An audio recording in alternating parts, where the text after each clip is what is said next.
Hey, welcome to your Astro Forecast for the week of November 4th, 2024. I'm Sarah Nicole. This is Twisted Goddess Tarot, and my mission is to help you navigate the cosmic energies with greater awareness. If you're watching right now, you're probably watching the replay. If that's the case, leave a comment so I can come back and say hi to you. If you're new here, we do this every Monday where I chat about what is happening in the skies to bring light to how this week's astrology may affect you. Of course, this is going to be at a collective level. How these astrological events affect you personally will depend on how it's interacting with your personal birth chart, and that is why I offer transit readings. All right, so before we get into the astrology of the week, there's a couple announcements that I do want to make. It is that time of year, right? It's getting towards the end of the year. We are in the holiday seasons, and October, November, and December are usually my three busiest months of the year. So October, I always offer the Shadow Work October immersion, as well as, so if some of you didn't know, I run Twisted Goddess Tarot, but I also own Twisted Goddess Crystals as well. And so at some parts of the year, I have to put a little bit more attention on one. And so I've been doing a lot of vending events for Twisted Goddess Crystals. Last month was the October Shadow Work immersion.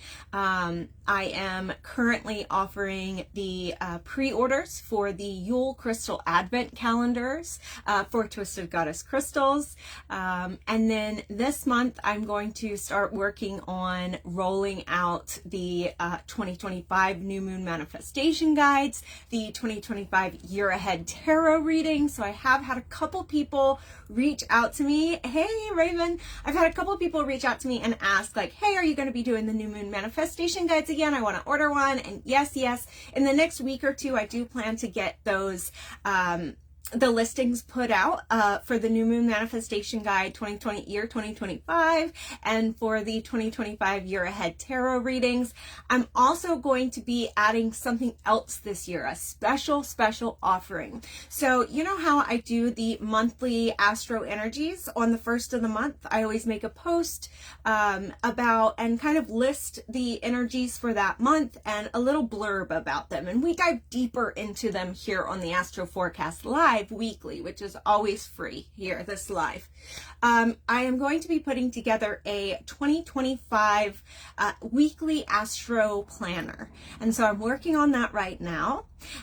We are going to be, so it's going to be just like those monthly energies that I post on my page, but it's going to go week by week, and you're going to be able to use it digitally, or you're going to be able to print it out, and you'll have each week what is happening in the skies and a little blurb about what that is, so that you can plan your week around the astrology and you have it for the whole year. You don't have to wait for me to put out the monthly one, right? So you can start planning ahead. So I am working on that.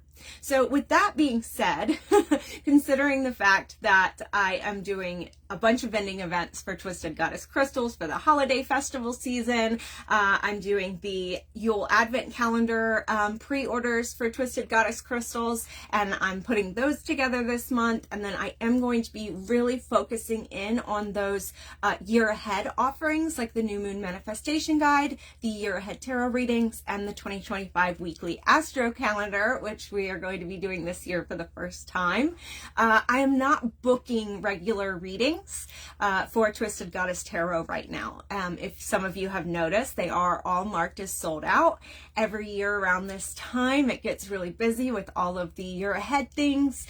So I am currently not booking, and I may turn bookings on before the beginning of the new year, but it is highly likely that regular readings, tarot, astrology, and Reiki services will not be booking until the first of the year. Okay, so that is highly likely. I did want to just touch base on that and let you all know why the readings are sold out, and why that is all happening right now.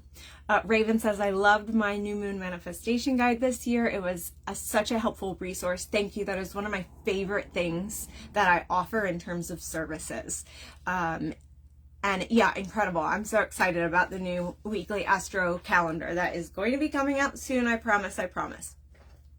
Okay, now let's dive into this week's astrology. So backing up a little bit, late last night at 11:09 p.m. Eastern Standard Time, Mars moved into Leo, and this is not your usual Mars transit, okay? Mars is going to go retrograde on December 7th at 6 degrees Leo, which means that we will be working with Mars in Leo longer than usual.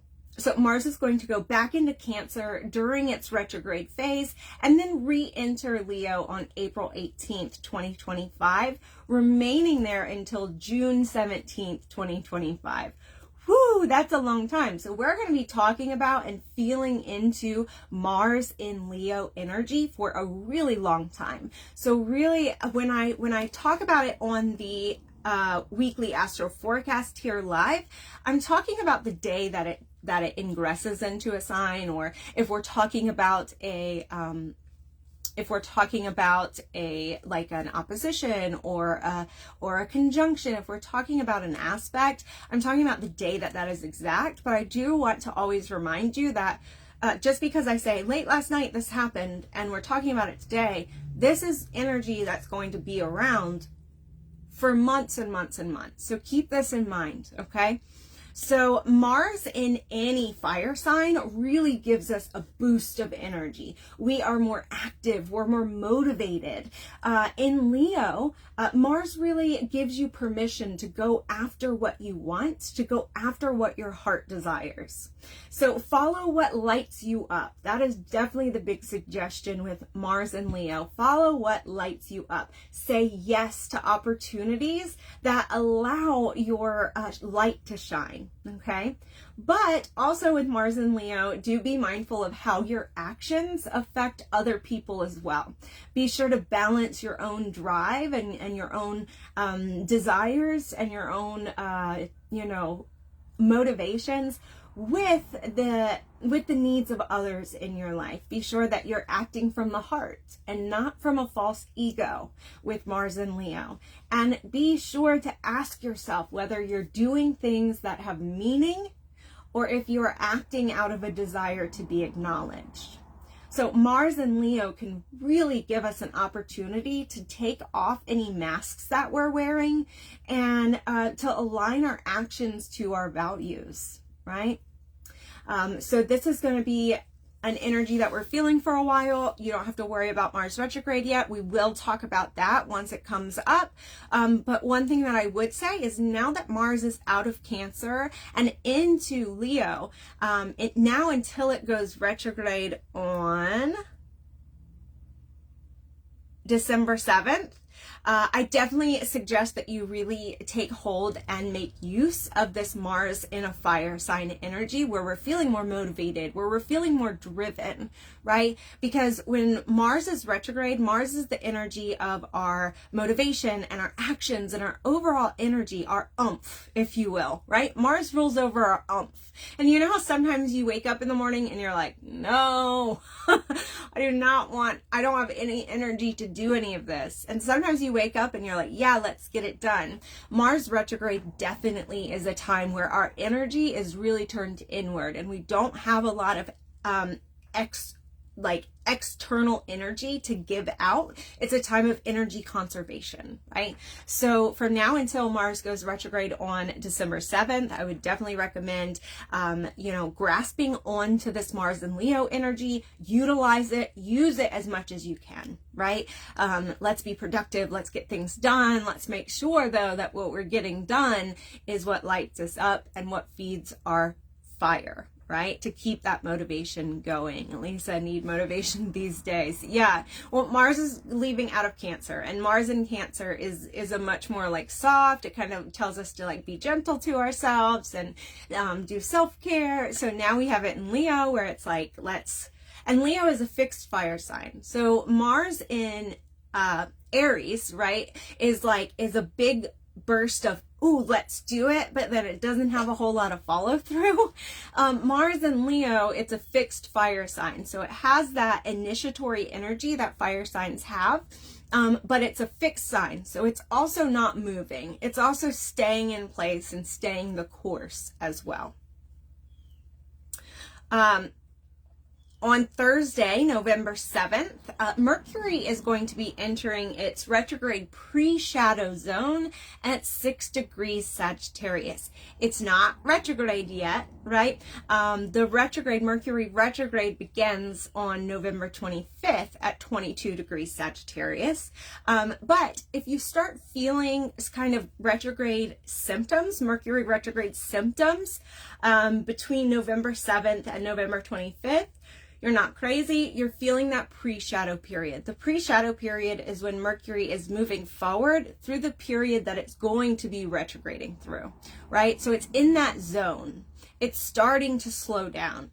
And so especially if you're somebody who is very sensitive to astrological energies, or if you are ruled by Mercury, so that would be a Gemini or Virgo sun or rising sign, you can certainly feel the energy of Mercury retrograde and its pre-shadow zone much more strongly. So if you feel any of those Mercury retrograde symptoms, like feeling confused or feeling foggy, or feeling like you just need to slow down in order to catch your thoughts, and if you're feeling like you're having miscommunications, that is the Mercury pre-shadow, okay? But the actual retrograde is going to be November 25th through December 15th, and we will chat about that more the week of November 25th.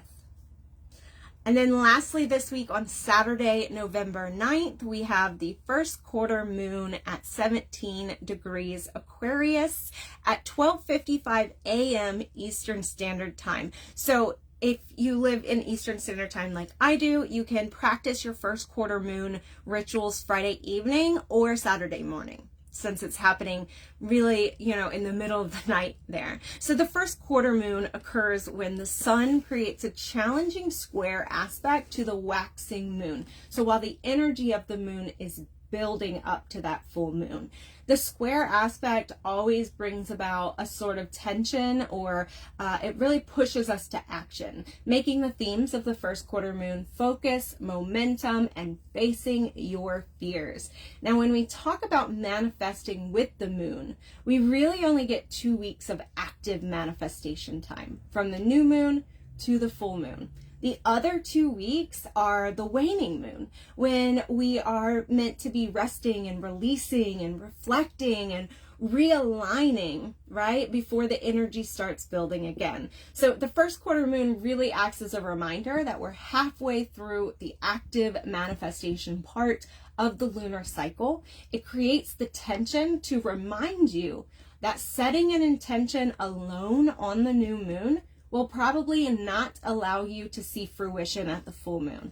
The first quarter moon is here to remind you that you have to take the aligned action needed to allow your intention to come to completion. If you take the actions that are within your circle of control, the universe will conspire with you to take the actions that are out of your circle of control. Okay. And since this is a first quarter moon in Aquarius, and Aquarius is all about individuality, it's about authenticness, it's also about what is that word? I had it and I lost it. It's Uranus energy. So it's about like inventive thinking, right? Thinking outside of the box. And so this is something that this first quarter moon, I would definitely suggest your actions to be something that maybe you've not tried before, something that puts you a little bit outside of your comfort zone, something that is a little bit inventive and a little bit quirky, maybe even, right? So if I would usually take this action to get that thing, how can I maybe try to take this action over here that I've never tried before? So explore, allow yourself to explore a little bit. Also, any crystals, any water, any other spiritual tools that you charge under the first quarter moon will hold the energy of growth and taking actions. So you don't have to wait till the full moon to charge your crystals. You can charge your crystals under any moon phase. They're each going to have a different energy though. most people charge them under the full moon because the full moon gives them power and gives them, really amplifies their energy, whereas the first quarter moon is going to give them this kind of momentum, facing your fears, motivation energy. So I like to charge my like carnelian crystals, things like that, under the first quarter moon, because it's just giving a little more oomph to those crystals that I use when I need that motivation, when I need that ability to face my fears and take actions. All right, so that is the Astro Forecast for this week. I hope you enjoyed it. If you have any questions, let me know. And you can always catch this on the replay to come back if you missed the beginning, or you can come back throughout the week to remind yourself of what is happening in the skies. So much love.